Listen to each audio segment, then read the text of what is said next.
All right, gentlemen, how's it going? This weekend we're going to be playing indoor soccer on a basketball court. So that means that it's going to be a very smooth surface.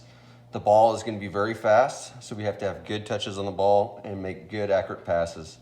Okay, and so one thing I want to talk about is this is now a basketball court. Okay, so everything we do, we want to take what we know on the soccer field and translate it over to the basketball court. So if this is our team and this is our defending half, the halfway line, you can't see, but it's going to be right in the middle. This is our defending half, and this is our attacking half. That means we want to put the ball in a goal that is going to be located right here, okay? What's nice is, if you guys have ever seen this on basketball court, it's a three-point arc. We're going to call this now the scoring zone. We want the ball in this area to score, okay, because we'll be scoring the goal here. And then this arc, I'm going to refer to as the danger zone. If the ball is in here, especially when the other team has possession of it, it's very dangerous for us. We can still make passes through here, but we want to make sure that our passes, we have double checked that our teammate is wide open and that there's not another opponent near the ball. So if we kick it, it doesn't get intercepted by the other team, and then they can get a good shot on goal. Again, scoring zone for us, danger zone for us. All right, you guys can see how we have 5 players. Indoor soccer is going to be 5 players, 1 keeper. You guys have seen this formation before, most likely. I call it a diamond. We have 1 striker that plays up top, and then a left wing and a right wing, and then a center back. For this weekend, we're going to change things up a little bit. We're going to play more defensively, and we're going to have what we call a 2-2. 2 defenders, so 2 backs, and then 2 forwards, okay? So the positions are referred to as a left wing and a right wing, a left back, a right back, and keeper, okay? So keeper can go anywhere on the field, anywhere on the basketball court. But in order for the keeper to use his hands, he can only use his hands in this penalty. We'll call this the penalty area along with the danger zone. But these are the 2 penalty areas where this arc is at. Okay, so that means the keeper from the other team can only pick up the ball in this area, and the keeper from our team can only pick up the ball in this area. But we can still play soccer as a keeper outside of it. We just have to use our feet just like everyone else. Okay.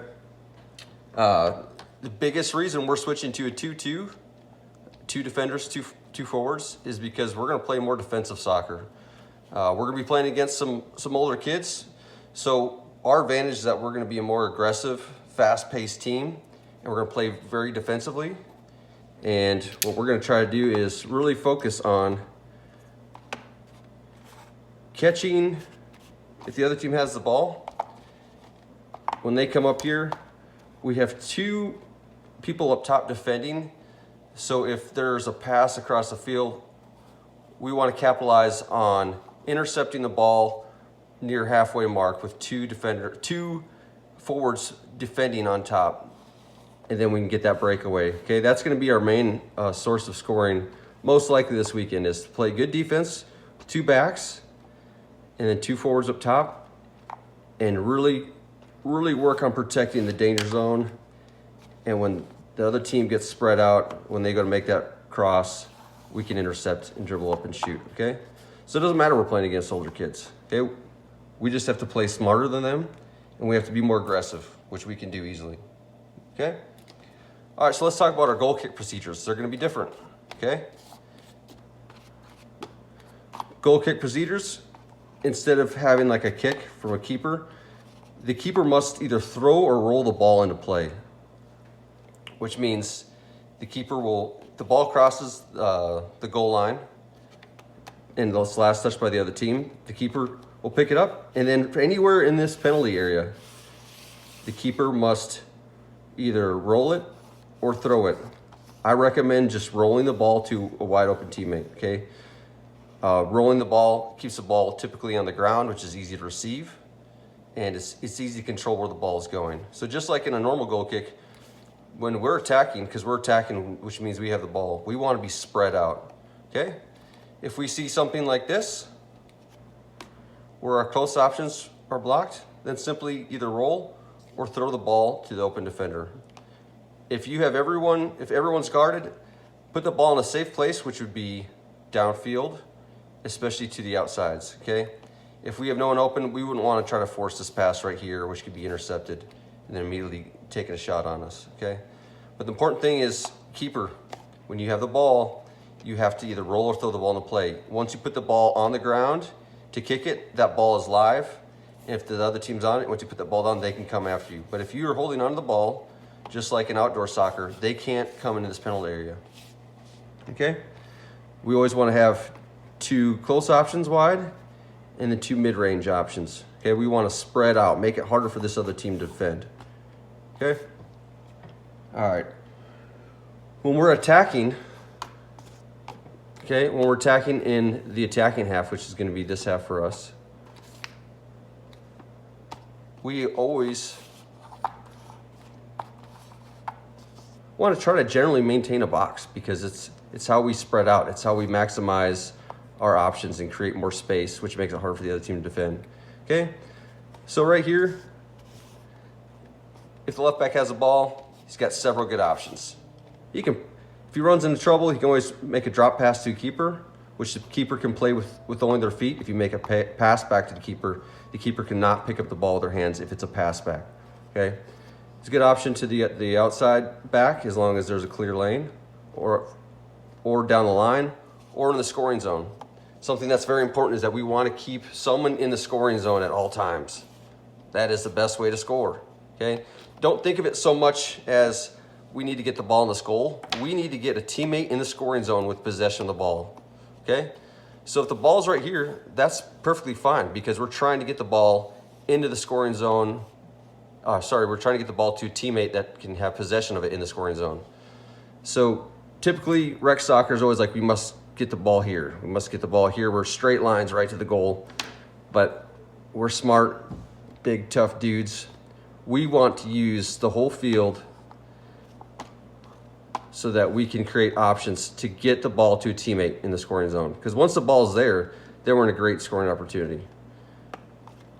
Okay, but we don't want to be predictable by just always going towards the goal. We can use our edges, the outside, and make good passes, but we always need someone in the scoring zone. Ball goes over here, weak side wings come over scoring zone.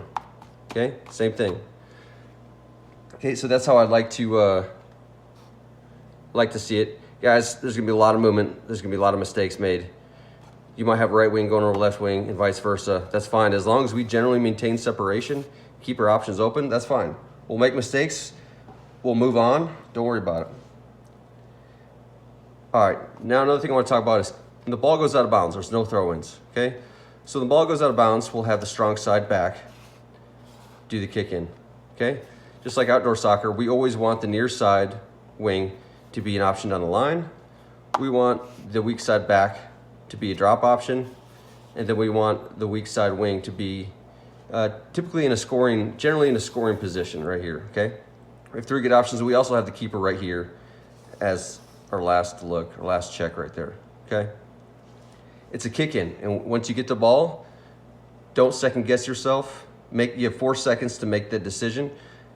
Just see what you think is the best option, make it, and forget about it.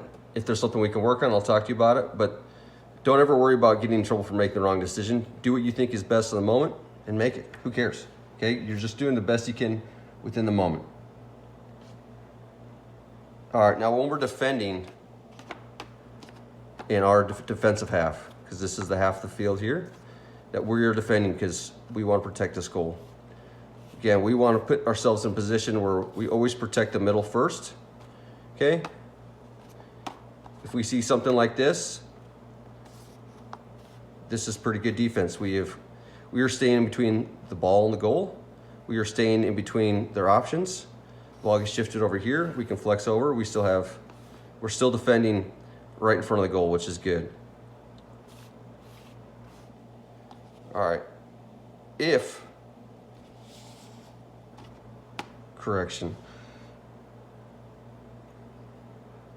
it happens to be where the ball goes out of the bounds and there is either a kick in or a corner kick,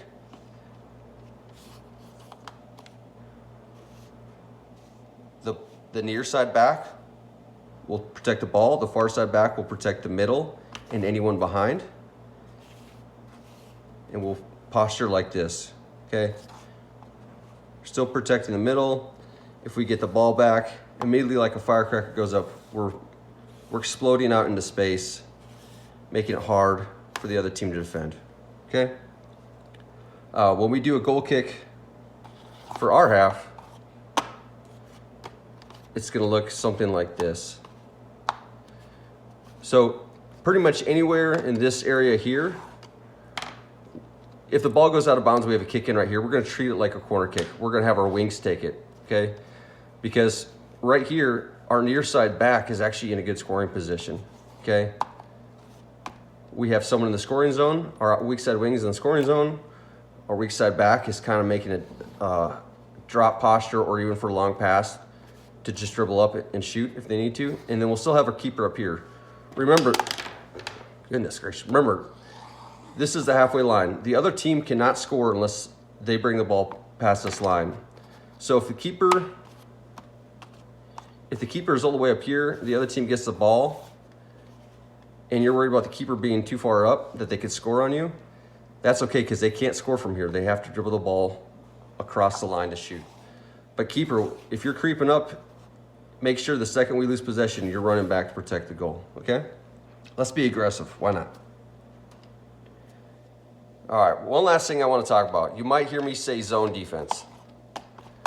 And this is when typically we will have a lead in the game, maybe just one goal. We have a lead and we're playing a very good team, and we will let the other team, if the other team gets possession of the ball right here, instead of chase and spread out and making it easier for them to split us up, I'm gonna yell for zone defense, and we're only gonna defend this half. We are gonna let them come up just as they want. But right now they're not a threat to score because they have to cross the line. So we don't really care what they're doing until they cross this line. And then when they do, our defense is stacked up waiting for them, and it's gonna be very hard for them to dribble through. The reason we do this positioning, this zone defense you'll hear me refer to, is that we have a goal, and 1-goal lead and 7-goal lead at the end of the game is still worth a win. We really want to prioritize defending as best as we can here. So instead of defending in the attacking half, we're only defending right here in our defensive half. But we are making it very difficult for them to get through our defense into the scoring zone, okay? All right, that's pretty much all I got, guys. I'll go over another refresher before tomorrow's games. It's gonna be different. You're gonna be a little confused, and that's okay. So is the other team, but we are gonna be more aggressive. We are gonna be smarter, and we are gonna be able to make mistakes and get over it quick and keep doing what we think is best in the moment, and we'll have a lot of fun doing it, guys.